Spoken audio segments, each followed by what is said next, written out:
This is one of the more important videos that I've done. I want to handle it delicately and with care, and I want to expose the MAGA hypocrisy here in their attacks on Hunter Biden, but I want to connect it to something that I know American families are going through across the nation as we approach the new year. So let me tell you what the headline is, and it's that a MAGA Republican senator from North Dakota by the name of Kevin Kramer, whose son took meth and bath salts, stole his mom's car, and drove 70 miles before killing a police officer, was just sentenced by a North Dakota court to over 35 years in prison.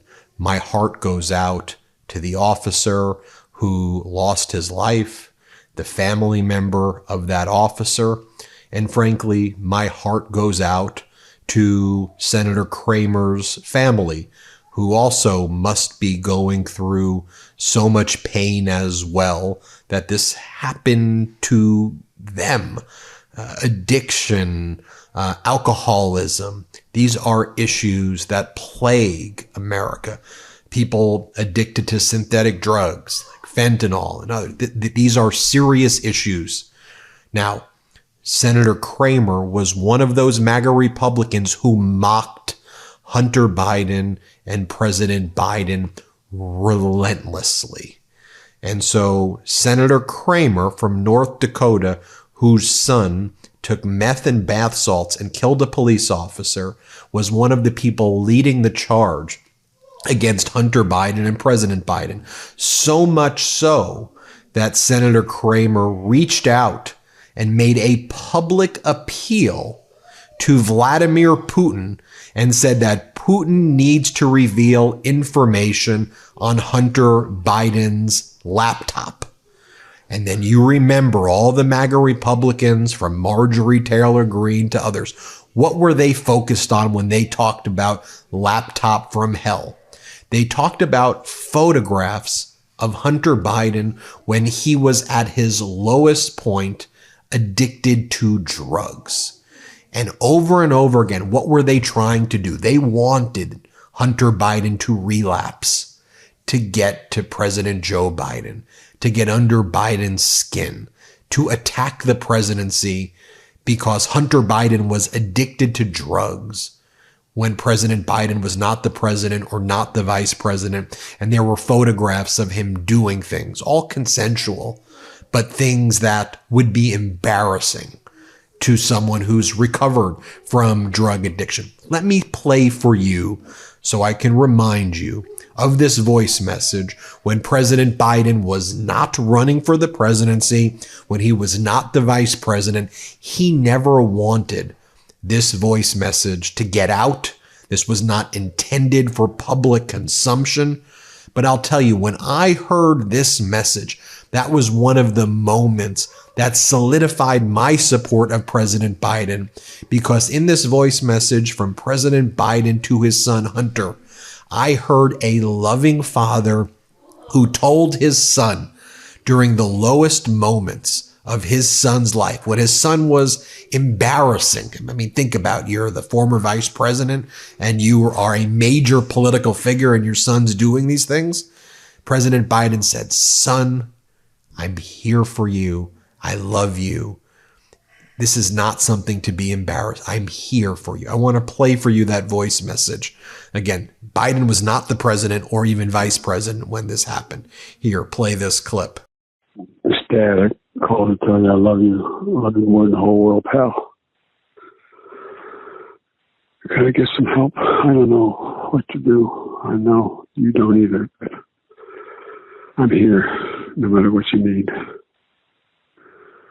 No matter what you need, I love you. That to me is something that any person who has suffering from addiction or alcoholism would love to have someone in their family, whether it's a parent or a loved one or a friend, reach out to them and say, "I'm not ashamed at what you are, at what you're doing. I'm with you. You always have a place to stay at my home. I will always be. I love you. Anything that I can do to help you, I will do. And that's something that President Biden did in that voice message when there were no bright lights, no cameras. And so to hear people like Senator Kramer from North Dakota, with the history that I gave to you, be one of the cheerleaders to mock Hunter, to me, it's unforgivable. I'll play for you this portion of Senator Kramer's interview. This is 2019, right when he became a senator, the junior senator from North Dakota. Here he is. Remember, Trump's in office at this time in 2019. Here he is attacking Hunter Biden at this period of time. And then he posts about it on his then Twitter account, saying that we need to go after Hunter. This is a video that Kramer posted while all of this stuff was happening in his private life. Let me play it for you right now. I don't know that it's been established one way or another that you're just asserting that there isn't one. I certainly think it's worth investigating, don't you?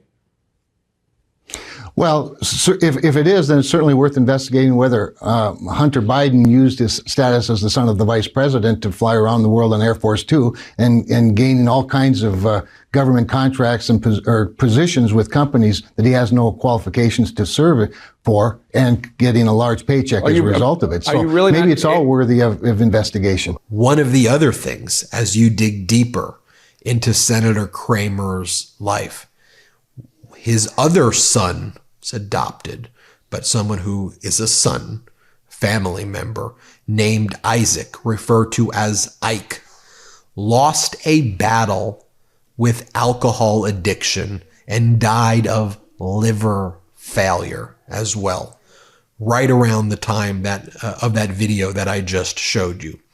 So to recap, Senator Kramer, the junior senator from North Dakota, one of his sons took bath salts and meth and killed a police officer in a vehicular homicide and is doing 35 years in prison. Number one. Number two, his other son, Ike, died of alcoholism and liver failure related thereto. And this is an individual who led the charge against Hunter Biden to make Hunter Biden feel ashamed and guilty about his drug addiction. To me, that's unforgivable. And you notice too, though, how a lot of media covered this as well. A lot of the media covered this in a way of, this sounds like any parent's worst nightmare. This should not be a political issue. People should rally around Senator Kramer. Think about that. Now think about how President Biden and Hunter were treated. They were not treated like that at all. In fact, what we heard was defamation after defamation laundered through people like Senator Kramer and MAGA Republicans who are protected by something called the speech or debate clause of the Constitution, so that they can't be sued for making statements on the Senate and House floor under the Constitution, because that's their legitimate legislative functions, they argue. But then what would happen? Right-wing media, like the New York Post, would launder in that disinfo spread by the MAGA politicians and say, Joe Biden, FBI has a secret whistleblower file that says all these things about Hunter and Joe. You know what that was? It was somebody who was lying, who has pled guilty, who was the main fake whistleblower used by the MAGA Republicans. And that became the headline. So let me show you this to close this video. When Hunter Biden showed up at a hearing and wanted to testify publicly last year, and the MAGA Republicans refused to even allow him to testify publicly. They wanted it done in private. Hunter Biden gave the following speech, just to remind you. Let's play it. I'm here today to make sure that the House Committee's illegitimate investigations of my family do not proceed on distortions, manipulated evidence, and lies. And I'm here today to acknowledge that I've made mistakes in my life and wasted opportunities and privileges I was afforded. For that, I'm responsible. For that, I'm accountable. And for that, I'm making amends. But I'm also here today to correct how the MAGA right has portrayed me for their political purposes. I am first and foremost a son, a father, a brother, and a husband from a loving and supportive family. I'm proud to have earned degrees from Georgetown University and Yale Law School. I'm proud of my legal career and business career.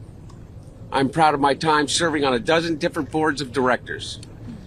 And I'm proud of my efforts to forge global business relationships.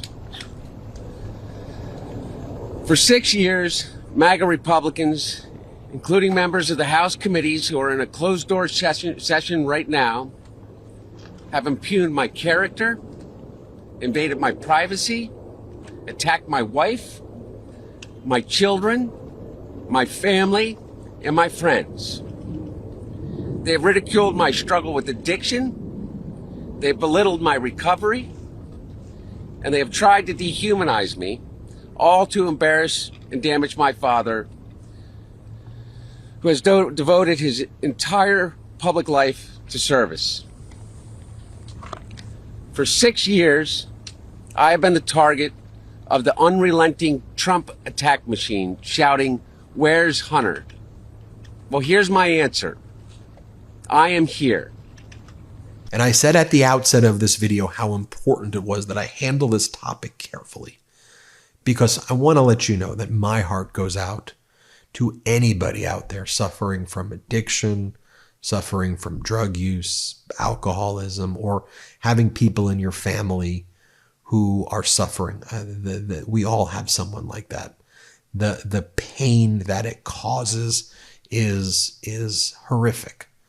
And I want you to know, if you're out there as well, we may not even know each other, but I want you to know that we're here for you at the MeidasTouch Network, and to stay strong, and that we support you, and you have friends and people here who care about you, and you are respected.